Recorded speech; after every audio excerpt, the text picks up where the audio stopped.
Bismillahirrahmanirrahim. Alhamdulillahirabbil alamin. Wassalatu wassalamu ala asyrofil mursalin sayyidina Maulana Muhammadin wa ala alihi washabihi ajmain. Amma ba'du. Ingkang pertama matur nuwun angsal gelar Gus Kiai. Dados pun sempurna niku. Nggih, teng ngarsa para keluarga besar Mbah Munawir, keluarga besar Mbah Makmum, sedanten mawon ingkang kula hormati. Ugi alumni senior wonten Mbah Mus, Mbah Idris, danten keluarga ingkang kula hormati. Wau Mbah Mus cerita mergi menangi Bali Maksum. Kula sesuai kontrak baca kitab karangan Bali Maksum. Kula pernah digojlok seorang wartawan. Kados ceritane Mbah Mus wau. Saking menyatunya fikih dengan perilaku niku maling mawon bermadhab. Dados wedhus niku nak teng jaba iku ilang, tapi nak babi iku mboten. Mergi maling niku ngerti nak babi iku haram, wedhus niku halal. Pas penjaraan teng Jakarta nggih ngoten, wonten tiyang jarah babi. Jangan ini haram, kambing saja. Jadi saking menyatune pendidikan Islam niku maling mawon tesih gadah madhab. Dinak nyolong niku wedhus mergi halal, ampun nyolong napa? Babi. Niku kisah nyata, kalau nanti dolan teng daerah mriki. Kenapa ini di luar kalau itu di dalam? Oh kalau ini di luar gak ada yang nyolong Gus, tapi kalau di mereka sing teng jaba niku babi, sing teng jero wedhus. Mergo jare malinge tesih bermadhab. Terus memang cerita-cerita seperti itu kathah mboten sekedar anekdot. Sementing kula badhe cerita tentang zuriyah duraipun Bali Maksum wonten sing nom-nom lah sing kula wani ngandani wonten Mas Hilmi, wonten Mas Zaki, wonten sedanten Mas Afif. Kenapa kitab itu harus dibukukan, harus didokumentasi, dan kenapa Mbah Ali Maksum menulis Hujjatu Ahli Sunnah wal Jamaah? Kula boten niat pamer, kula niki pembaca Al-Ibris, pembaca Al-Iqlil, pembaca risalahnya Mbah Ali Maksum Hujjatu Ahli Sunnah wal Jamaah. Saya juga baca buku-buku karangan orang-orang dulu, terutama tiang Indonesia. Karena Mbah Mun sering pesen wa ma arsalna mir rasulin illa bilisani qaumi. Jadi orang itu jadi rasul itu pasti dengan gaya atau budaya masyarakatnya. Termasuk wong desa niku hormat tamu. Nah ning kota niku bentuk hormatnya beda. Mulane wonten kiai desa muni fal yukrim jaro iku nak ketemu tangga takok, nak ora takok sombong. Nak kiai kota walian, nak ketemu tangga aja takok, iku ganggu privasine wong. Dados makna ikram tetap, tapi implementasinya bilisani qaumi. Orang kota itu kalau sering ditanya itu mesti protes karena privasinya terganggu. Tapi kalau di kampung itu suka ditanya karena itu dianggap keramahan. Makanya kula niku termasuk orang yang jarang bertamu. Mergi kula gadah trauma kalian kakakipun Gus Yofur Gus Kamil. Beliau berkeyakinan silaturahim itu sae. Dolani alumni. Bareng didolani assalamualaikum matur nuwun Gus rawuh. Niku alumni niku ilang, awan-awan Gus. Mergo kepengin hormat nyembelih ayam, ayame jek dolanan. Pitik itu teng desa kan pacare kuwathah, golekane angel. Bar salam niku ilang sampai sak jam. Balik runtusen, pitike mboten kecekel. Akhir ngapunten Gus mboten saged hormat, ngapunten mboten saged hormat. Itu bukti bahwa implementasi syariat Rasulullah itu juga harus dipikir. Ojo pepe seneng silaturahim, santri alumni melarat kerja teng pabrik jam 09.00 didolani. Akhirnya mikir, sitok kiaiku, sitok bosku. Nak hormat kiaiku diamuk bosku, nak hormat bosku gak hormat kiaiku. Hal-hal seperti ini kemudian melahirkan satu kearifan setiap kiai di era masing-masing. Terus kula mboten berargumentasi membela diri niku mboten, tapi memang bapak kula kesaksiane Mbah Mus, beliau teman bapak kula niku seneng silaturahim. Teriyen bapak ki sering dawuh teng kula. Sok kowe ya ora kaya aku. Mbah Mun ki sering dawuh teng kula, kowe ya aja kaya aku, wong beda zaman. Karena tadi dolan ning santri sing mboten enten, assalamualaikum terus ilang ngejar pitik awan-awan. Pitike nggih macam-macam kegiatane pitik. Intine mboten kecekel. Kemudian niki teng kanca-kanca teng adik-adik sing hafid sing hamalatil Quran. Kula pesen belajar niku nggih, belajar sisi belajar itu harus cari sisi ekstrimnya. Kula bolak-balik matur di berbagai kesempatan. Wow, kekhawatiran Mbah Mus kalau ada orang hanya kembali ke Quran itu memang bahaya sekali. Bayangkan kalau ada orang misalnya hanya mengharamkan al-jam'u bainal ukhtain, karena itu yang disebut Quran wa antasma'u bainal ukhtain. Jadi yang haram itu menikahi kakak dan adiknya, adik dan kakaknya sekaligus. Di situ tidak ada penjelasan perempuan dan budenya, perempuan dan mbahnya. Kemudian zaman Nabi Sugeng hanya ditambahi wala binal mar'ati wa ammatiha, wala binal mar'ati wa kholatiha. Dan tidak boleh menikahi perempuan pesbuliknya atau budenya. Nabi sempat melarang. Karena kula sebagai lelaki niku jek masuk lah. Misalnya bojone jenengan umur 17 tahun, bulike umur selawe 17 cek mungkin masuk lah dalam definisi biologis itu masih masuk. Dan Nabi tidak pernah menambahkan wala binal mar'ati wa jaddatiha. Karena kalau istri kita umur 20, banyak mungkin umur 70.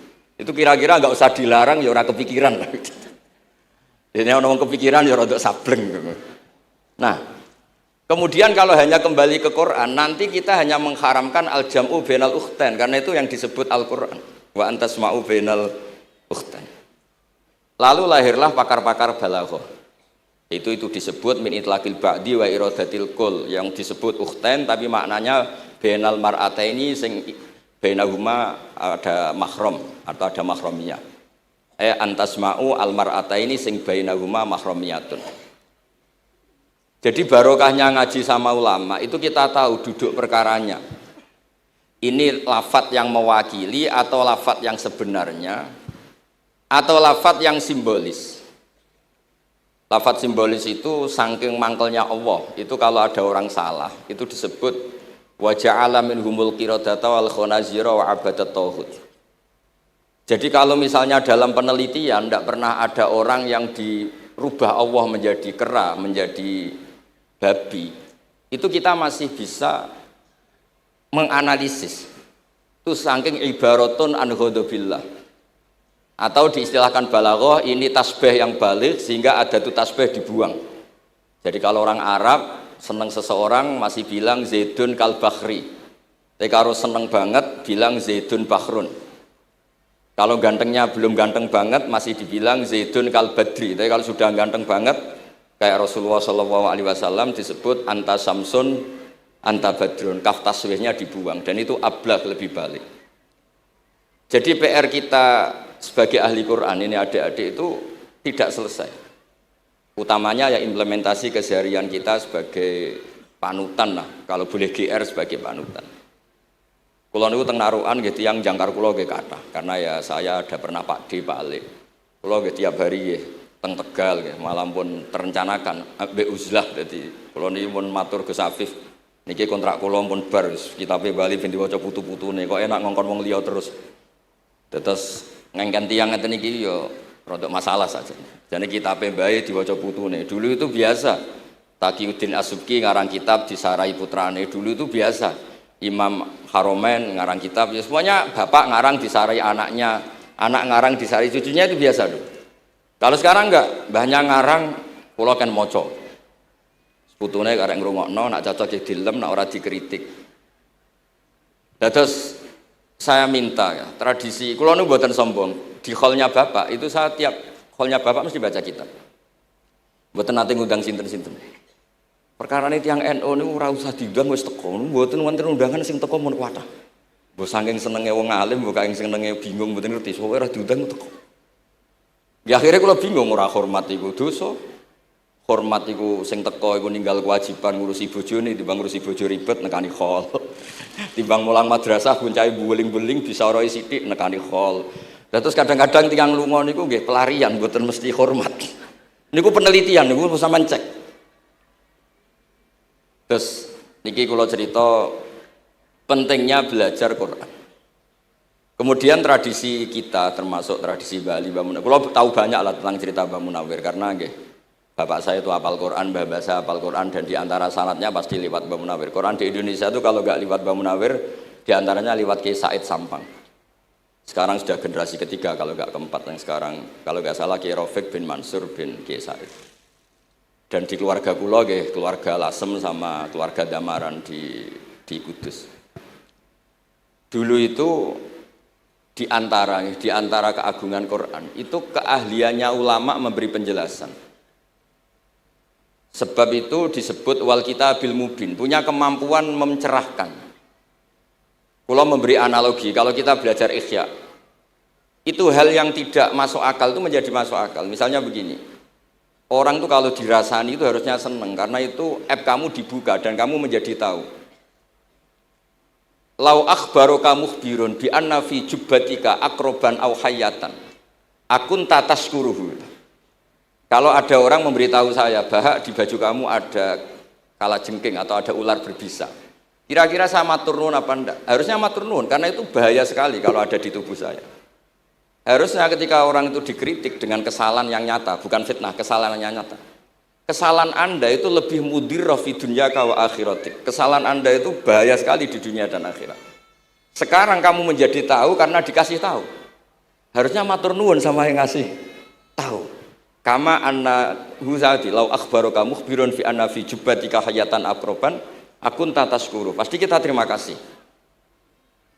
Tapi kita sebagai hafid Quran kalau disuruh belajar fikih, wong aku mondok kon ngapal kok belajar fikih. Kadang-kadang malah saking kaconya itu, aku wong Quran, iku wong kitab. Memangnya kitab jubuk konti nak boten nggih Quran.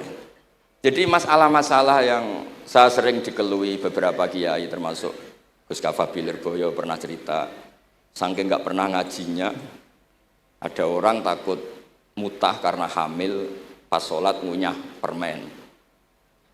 Nggak tahu kalau itu membatalkan apa? Sholat.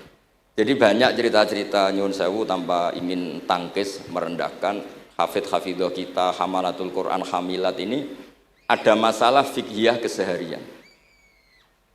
Kalau dulu itu udah ada. Kunna nata'allamul Quran, kunna utinal iman qoblal Quran. Kita ini dikasih iman dulu baru dikasih Quran sehingga iman kita mantep. Baru belajar Quran. Fana ta'allamuha asra ayat. Dulu kalau mengistilahkan Quran memang pakai dhamir muannas karena artinya ayat. Terus dan kita tidak beralih hatta nata'allama halalaha wa haramaha. Dan kita tidak beralih sebelum tahu halalnya mana, haramnya mana. Ini penting karena ada hal-hal yang sifatnya itu fatal kalau tidak ngerti. Misalnya tafsir, itu ada ayat wa min thamaratin nakhili wal a'nabi tattakhiduna minhu sakaron. Ketika khamr belum diharamkan, itu masih Allah imtinan. Imtinan itu menyebut nikmat. Di antara nikmat itu disebut tattakhiduna minhu sakaron. Kamu itu kalau punya buah anggur bisa agak-agak ngefly dan itu bisa melupakan problem Anda. Kemudian ketika perang, itu orang Islam itu sadar, yang orang kafir itu agak sakau, agak sakaron. Kalah dia pede, yang orang Islam nggak pede karena sadar. Akhirnya masih ada jawaban kul fihima itsmun kabir wa manafi'u linnas, termasuk terus kendel. Akhirnya ya sama-sama agak ngefly, sebagian ya tidak semuanya. Sehingga haramnya khamr itu sampai 3 kali periode. Nah, pernah haram hanya kalau mendekati sholat, la taqrabus sholat wa antum sukaro, tapi kalau mau sholat duhur ya nyakonya itu jam 7, jangan setengah 12, nanti masih kuliah ibal kafirun a'budu ma ta'budun wa antum abiduna ma. Karena peristiwa itu baru terakhir diharamkan tanpa catatan. Nah hal-hal seperti ini misalnya saya ini Mbah Mus sering ngendikan, Pak Kures juga sering ngendikan, saya tidak percaya terjemah, kata Mbah Mus. Ya karena kalau terjemah itu berdiri sendiri, ada ayatun mansukhoh atau ahkamun sing mansukhoh atau hukmun sing mansuh. Kebetulan anak ini belajar yang mansuh, dia tidak ngerti nasihnya, yaitu terus dipegang, katanya memegang Al-Quran. Padahal hukum itu sudah diganti sama Allah Ta'ala, disebut nasah mansuh. Sehingga dulu kalau Sayyidina Ali ngecek beberapa masjid, ada guru atau ustadz, kamu pengajar Quran? Iya. Apakah kamu ngerti nasah mansuh? Enggak. Jawabnya Sayyidina Ali, halakta wa ahlakta, kamu sendiri rusak dan kamu merusak orang lain. Nah, ketika di Kerapia itu ada Mbah Ali Maksum, Mbah Maimun tuh sering cerita ke saya, dhisik iku hak Mbah Munawir saking kepingine santri Quran ngaji kitab. Niku kalau ada santri Lirboyo atau santri mana mulang muin itu Mbah Munawir ikut sebagai percontohan ben santri-santri itu seneng ngaji fikih. Terus kata Mbah Mun, saking kesemseme Mbah Munawir iku ambek wong alim, delalah besanan wong alim. Dulu Mbah Zaini pernah angsal keluarga Lirboyo, sehingga beliau punya dzurriyyah teng Lirboyo. Terus besanan kalian Mbah Maksum, Nyai Hasyim angsal Bali Maksum, sehingga terus di Krapyak itu banyak orang-orang alim. Tapi terus Mbah Mun cerita kabeh ono regane, Bali Maksum terus populer sebagai alim alama, sehingga yang ke Krapyak itu ya ora pati niat tahfidz, niate ngaji kitab. Singkat cerita di era itu ada Ki Abdul Qadir, tapi pondok Krapyak Bali Maksum terlalu populer sehingga terkenal ngaji sorof Bandungan. Sehingga dulu di Indonesia itu ada sorofnya Mbah Ali Maksum, ada sorofnya Mbah Maksum Ali Kuaron itu. Nah yang sorofnya Mbah Ali Maksum ya fa'ala yaf'ulu uf'ul. Kalau sorof di Mbah Maksum Kuaron fa'ala yaf'ulu fi'lan. Yang satu ngikuti fi'il itu ya harus jejer fi'il, yang satu ngikuti jurumiyah. Kalau yang dikatakan master itu sing yaji'u salisan, yang datang ketiga dalam tasrifnya fi'il. Sebab itu terus tradisi sorof tadi yang dalam apa itu latihan munakosah tadi diteskan anak-anak. Itu memang penting karena kalau kita nanti belajar sab'ah, sorof itu segala-galanya. Misalnya qiraatun Nafi' itu bacanya fala yuhzinka qauluhum. Karena beliau berkesimpulan kalau khazana yahzunu husnan itu susah, bukan menyusahkan. Yang makna menyusahkan itu af'ala yuf'ilu ifalan, sehingga qiraat sab'ah ya antara fala yuhzinka qauluhum sama fala yuhzinka qauluhum. Tapi Imam Asim cara berpikir secara riwayat tentu qiraah itu sunnatun muttaba'ah. Banyak lafadz yang sudah seperti itu sudah mutaaddi, kayak kota layak tulu kotlan itu kota lahu bukan akta lahu. Sehingga beliau menganggap khazanah yahzunu sudah mutaaddi binafsih, jadi nggak perlu dibaca fala yuhzinka qauluhum, cukup dibaca fala yuhzinka qauluhum. Dan saya berkali-kali matur teman-teman yang mengkaji Quran, kafa ayak fu'ukuf'an itu bacaannya Imam Nafi', karena memang yang maknanya mukafa'ah itu mahmuslam. Tapi orang Quraisy itu nggak suka hamzah, sehingga ditakhfif menjadi kafa ayak fa'ukufuan, meskipun mereka tahu kalau itu mahmuslam. Nah Imam Asim di beberapa bentuk fi'il itu masih memahmuskan, misalnya Allahu yastahzi'u bihim, di isim fa'il juga mustahzi'un. Tapi kalau masdar beliau bacanya huzuan, kufuan. Padahal di fiilnya bukan nabiun, tapi nabi ibadi anni anal ghafurur rahim. Tapi di nabiun jadi nabiun, harusnya akan nabiun.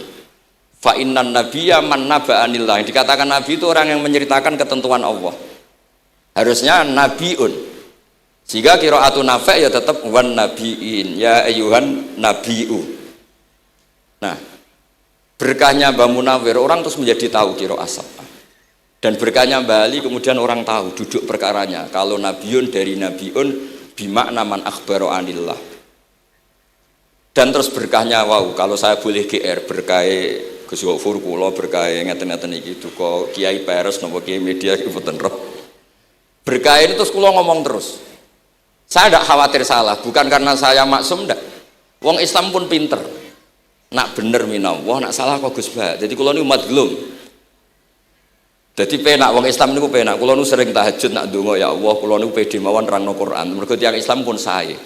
Nak bener jare jenengan, nak salah kula. Lah nak kula sing salah nggih sederhana mawon, kula abdun, kula kawula, kula nak ndonga nggih Rabbana dzalamna anfusana. Sebelum disalahkan orang juga saya sudah merasa salah. Wa akharuna atarafu bi dzunubihim khalatu amalan shalihah wa akharuna wa sayya. Mulane kula suwun kangkang mbak-mbak sing khatam Quran pede mawon. Bahwa yang Anda lakukan menghafal Quran itu sudah benar. Meskipun Anda tidak sempurna, misalnya Anda tidak faham, Anda tidak bisa melakukan. Khifdzu kalil Quran huwa al-khifdzulah. Kamu menghafalkan Quran itu sudah menjaga lafaz-lafaz Quran. Sehingga lafaz Quran tetap mutawatir, lafaz Quran tetap ma'ruf, tetap masyhur, sehingga ketika ada yang memasukkan Quran konangan. Tapi kalau yang hafid sedikit lam yablugh adadat tawatur, takutnya kalau ada yang menyalah, ada yang apa itu tidak diketahui. Di barokahnya hamalatul Quran sing aksar wa aksar itu kita terjaga. Nah, itu yang dimaksud Mbah Mus, Quran itu harus jadi budaya. Ning desa iku wong ra salat lah. Dengar ada warung ayamnya tiren enggak disembelih itu enggak mau makan. Haram, padahal dekne ra salat. Ra salat itu lebih dari haram. Tapi tetap enggak mau makan ayam tiren. Enggak salat disuruh makan babi ya enggak mau, haram. Sampai tadi yang nyolong saja milih wedhus bukan meleng babi. Karena babi itu haram. Dan saya pernah digojlok sama wartawan, Pak Bahak, wah fikih Indonesia itu hebat, sampai maling saja masih pakai fikih itu. Jadi kalau nyolong itu milih yang halal bukan yang haram. Bon niku bentuk hormat kula teng keluarga Mbah Ali, bentuk hormat kula teng Mbah Mus teng sedanten keluarga niki kula badhe maos kitabipun Mbah Ali. Kula pancen pengagum kitab-kitab yang dikarang orang Indonesia. Mereka kita anggap niku lebih aplikatif lah, karena dikarang orang yang trauma dengan Indonesia. Kemudian setelah trauma ingin membenahi Indonesia. Misalnya jenengan ngertos sesajen, mbok haramno iku tradisi, mbok barno iku sawangane kok dekati sirik ning pinggir wit gede. Akhirnya dimodifikasi wis mangan-mangan, kumpul-kumpul tapi tahlilan. Lah masuk tahlilan la ilaha illallah barani kalimatu syirkin. La ilaha illallah itu kalimatu syirkin kalau dilafatkan di bawah pohon. Terus piye logikane ku piye? Kalau bolak-balik matur. Hadil kalimah sara bihal kafiru mu'minan. Fa kaifa saral mu'minu kafiran juga bihadil kalimah, itu logikanya enggak ketemu. Orang yang kafir puluhan tahun saja sekali melafatkan la ilaha illallah Muhammadur Rasulullah qul lil ladzina kafaru iyantahu yufar lahum ma qad salam. Selesai, sara mu'minan. Bihadil kalimah. Kemudian kalimah yang sama ketika kita baca dianggap kita ini kafir juga biadil kalimah. Akhirnya dengan modifikasi khas Indonesia, kearifan Indonesia, tetap sesajen tapi tahlilan. Tetap melakukan hal-hal Jawa tapi dimodifikasi menjadi Islami. Kalau kita misalnya orang modern nggak ingin mengganggu orang lain yang kita tamui, gampang dalilnya. Ada ayat la tadkhulu buyutan ghaira buyutikum. Kamu jangan sowan ke orang lain atau dolan ke orang lain. Hatta tastanisu. Ukurannya bukan salam dulu, bukan hatta tusalimu, hatta tastanisu. Jika kamu merasa nyaman, kamu bisa ngukur tingkat akrab kamu. Kamu bisa ngukur jamnya orang itu. Kamu bisa ngukur kebutuhan orang itu. Butuh saya enggak? Kenapa mertamu pengen kei duit bebas jam? Atau kamu orang cantik yang kamu tamoni sing seneng kue bebas jam? Tapi aku apa nagih hutang, mertamu orang yang kamu tagih itu mesti kamu dianggap problem. Atau mertamu orang yang nggak akrab di jam istirahat, tentu kita dianggap problem. Makanya ukurannya Quran tuh hatta tastanisu, kamu merasa nyaman. Istiqnas itu nyaman, enjoy. Kayak saya dolan di Besofur kan akrab mulai kecil teman saya. Mungkin bisa ngabaikan jam. Tapi kalau saya dolan di kiai yang nggak kenal saya, mungkin kedatangan saya dianggap problem karena di jam tertentu. Saya harus mikir, kayak apa hebatnya Quran ketika bikin aturan la tadkhulu buyutan ghaira buyutikum hatta tastanisu. Setelah nyaman nggak apa-apa waktu salimu, jangan salam dulu. Istiqnasnya nggak kena, salamnya geger. Akhirnya banyak kiai keselak. Assalamualaikum pas makan, nggak dijawab. Assalamualaikum. Nah hal-hal seperti itu harus santri-santri ini kalau niat ngandani lari-lari, bukan niat ngandani kiai-kiai, harus waqafil qalb, harus warrasikhuna fil ilm. Tahu betul kualitas hatta tastanisu. Kamu itu merasa nyaman istiqnas. Kemudian rasa nyaman ukurannya apa ya? La dororo wala diror. Kamu tidak ganggu diri kamu sendiri, juga gak mengganggu orang lain. Sehingga setelah itu semua baru watu salimu ala ahliya. Nah, andai kan kita ya tadi Dawe Mbah Mus, kita semua sudah seperti itu. Kalau bertamu di orang ya kita ngukur tingkat akrab kita, tingkat dibutuhnya kita. Sehingga di tradisi NU itu ya dolan kiai pendak diundang karena itu pasti diinginkan. Wong kula nate diceritani pernah misanani Mbah Mun. Kula nate Gus ditiliki Mbah Mun mboten seneng. Kena apa? Beliau pas khutbah Mbah Mun rawuh delalah Mbah Mun jarak salat ning saf awal. Bar niku tiyange meruntus meriang. Karena khotib tuh harus naik ke mimbar kudu ngandani takwa usikum wa nafsi takwa. Teng isore niku Mbah Mun. Walhasil terus loro terus wan yai. Mbah, nak dolan nggih dikira-kira, ampun pas Jumatan. Semenjak niku Mbah Mun Mbah Sahal nak Jumatan teng mburi. Mbah Sahal itu kalau Jumatan itu sudah komat gelar Beliau keluar dari mobil Serena itu, miyos terus sholat terus kundur. Kalau dulu ya janggal, iki wong alim alama nak sholat kok guri. Ternyata itu nggak ingin jadi problem bagi khotib. Jenengan iso bayangno khutbah teng ngarepe Mbah Mus, terus kula munggah ngeten nyekel tongkat, usikum wa nafsi fi taqwa. Terus apa ya? Akhirnya terus kula niku kan jare wong akeh, mbotenan Bu. Jare wong akeh rada iso ngaji. Kula nak Jumatan kok guri gara-gara diceritani niku.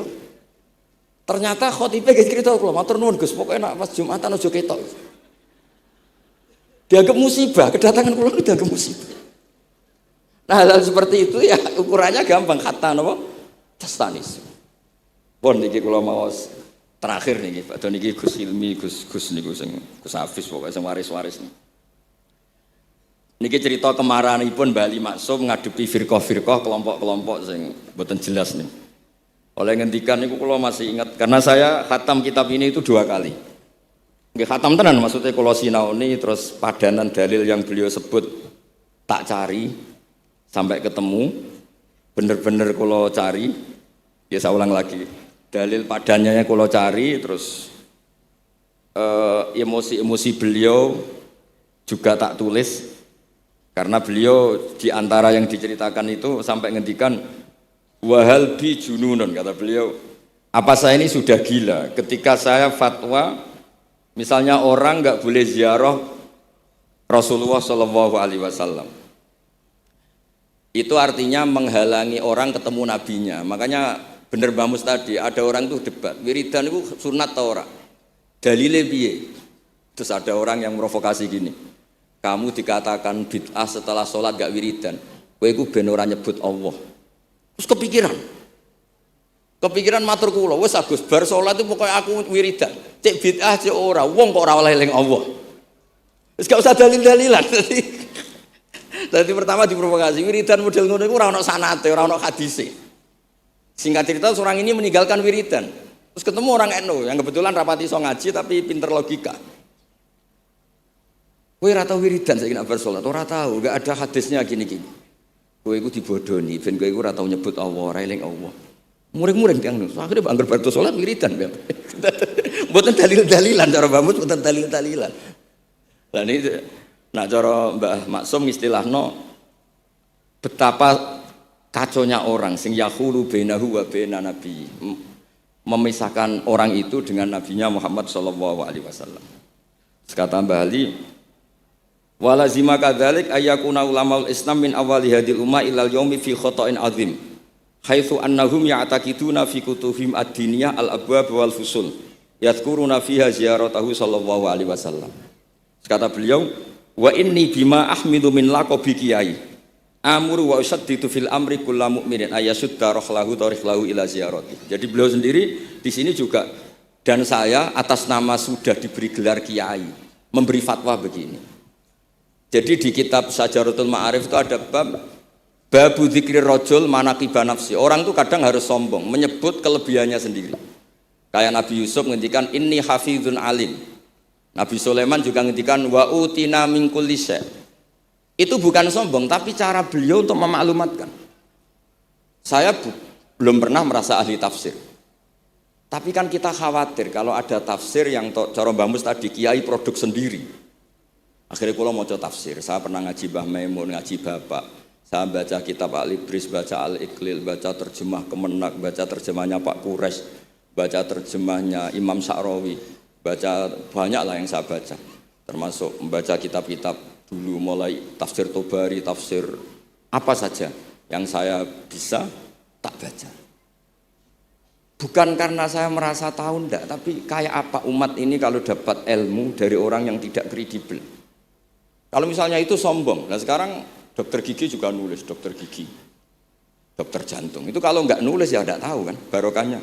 Makanya kalau suwon santri-santri misalnya jenengan ahli takrib itu semua untuk rumah. Ahli takrib medium, spesial bab ibadah. Kan. Nanti yang nggak pati pinter ya spesial mandi junub, nggak apa-apa. Yang penting orang tahu kamu keahliannya di mana. Daripada kamu nggak memaklumatkan, kemudian ada orang lain yang nggak pernah ngaji memaklumatkan seakan-akan paling tahu Islam. Terus menjadi mahatus soal, menjadi marhalur rijal. Kayak apa? Islam mau dikemanakan? Semua ulama dulu biasa ngendikan ma adkhaltu fi kitabi hadza illa shahih, kata Imam Bukhari. Yang saya masukkan di sini semuanya hadis sahih. Dan sebelum saya masukkan sholaitu rakaatain, saya sholat dulu. Semuanya menggaransi kitabnya. Makanya di Syajaratul Ma'arif ada babu dzikri rajul manaqiba nafsi. Yaitu ketika Nabi Yusuf menghentikan inni hafizun alim. Nabi Sulaiman menghentikan wa utina min kulli syai'. Wal anbiya kulluhum yaqulun inni lakum nasikhun amin. Semua nabi pasti maklumatkan diri inni lakum nasikhun amin. Saya ini penasihat terbaik, nasihat yang bisa dipercaya. Kemudian ketika ada zamanul khiddi, zaman hasud, zaman orang enggak fair, seakan-akan seperti itu tuh keangkuhan. Coba Mbah Bisri menamakan kitabnya itu Al-Ibris. Al-Ibris itu apa? Emas yang murni. Makna saya cari di berbagai kamus, maknanya Al-Ibris itu emas yang murni. Kayak apa? Semua kitab juga dinamai dengan nama-nama keren. Al-Iqlil, Al-Ibris, Fathul Bari. Jadi enggak apa-apa. Kayak ini juga dinamai Hujjatu Ahli Sunnah wal Jamaah, argumentasi mazhab Ahli Sunnah wal Jamaah. Kalau teruskan sampai beliau ngendikan wahal bi jununun hatta usdira amri lil mu'minin Allah yazuru rasulahum wa waliya ni'matim alladzi lahu fi unuqi kulli mu'minin minna. Masa saya ini menjadi gila karena menfatwakan orang Islam itu enggak perlu ziarah ke Rasulullah sallallahu alaihi wasallam. Terus kata beliau, la yadri madza yaf'al annahu yaqulu baina ibadillah wa baina rahmatillah. Fa innahu sallallahu alaihi wasallam rahmatullah lil alamin. Fal ya'rif dzalik ulaikal maniun liya'lamu fi ayyi mauqifin hum. Terus Bali itu juga yang katanya seneng guyon, kula mboten menangi Bali tapi nate pirsa nate ngertos pas beliau rawuh di mbah saya di Pernambah kula teng kene Al Wahdah teng Lasem. Di kula kecil tuh menangi Mbah Ali, menangi Mbah Hamid. Karena Mbah Hamid itu masih sepupu mbah saya. Semua yang di sini juga masih keluarga saya, sama-sama Bani Abdul Aziz. Itu yang katanya Bali seneng guyon tadi di bab-bab seperti ini ngendikan wahal bijunun. Apa saya ini sudah gila melarang orang bertemu nabinya. Kemudian mereka berdalih takut menuhankan nabi itu tidak akan terjadi. Kata kitab Ithaf hadil ummah maksumah. Umat ini akan dijaga Allah, tidak akan menuhankan Rasulullah SAW kayak kaum Nasrani menuhankan Isa. Kata kitab Ithaf bibarokati sighotis sholawat, dengan barokahnya sighat sholawat. Beliau ngendikan wan nabiyyu sallallahu alaihi wasallam wa in jalla qadru muhtajun ila rahmatihi ta'ala. Sighat sholawat itu kan unik. Allahumma, Allah itu Tuhan, sholli ala sayyidina Muhammad. Hadzal nabiyyu wa in jalla qadru muhtajun ila rahmatihi ta'ala. Jadi kita mengekspresikan mahabbah bahwa Nabi itu ahabbul khalqi ila Allah. Di saat yang sama kita tetap bilang Allah yang Tuhan, tolong selalu beri sholawat dan rahmat ke Rasulullah. Berarti duduk perkaranya tetap Allah sebagai Jalla Jalaluh, Nabi apapun mulianya abduhu wa rasuluh. Jadi sholawat itu sudah sehat yang insya Allah tidak akan menjadikan hadil ummah mengkultuskan Nabi hatta rofa'uhu ila darajatil uluhiyah. Karena barokahnya sehat sholawat tetap Allahumma al-mu'ti wa nabi wa injalla qadruh al-mu'ta yang dikasih. Jadi hadis sehat itu sudah siwatul tauhid, siwatul mahabbah, siwatul alaqah baini wa baina Rasulillah sallallahu alaihi wasallam. Kayak apa hadil ummah? Ya tapi tadi bener dawe Mbah Mus. Nerangno ngene iki bagiane kiai, ning desa rasa diterangno wis selawatan. Jadi kepenak rasa dalil-dalilan wis selawatan. Tapi memang resiko gak ada yang menerangkan suatu saat kalau ada itsaratus syubhat itu terus mereka bahaya. Makanya ada yang ngalahin nerangno sepatus ini masih terjaga. Terus niki kula nyuwun sangat, kula niku pancen bapaknya bapak saya. Bapak saya semane Mbah Nur Salim, gak ada bapak namanya Mbah Nur Sam. Duka niku sepuhe niku seneng uzlah. Kula niku duka niat sepundi tapi memang mungkin faktor gen. Saya itu termasuk orang yang napa nyuwun sewu sekali terganggu kalau sering ada acara-acara malane mun wayahe lah niki mun wayahe Mas Afif, Gus Zaki napa Gus Ilmi mus wayahe nyai, wayahe ngaji mulang kitab mbah iki teng ngarepe wong akeh dadi nak salah izin. Ojo ngomong ngarepe santri keliru jare laduni benus. Sok repot. Terus niki mboten niat menapa ngoten mawon. Assalamualaikum warahmatullahi wabarakatuh.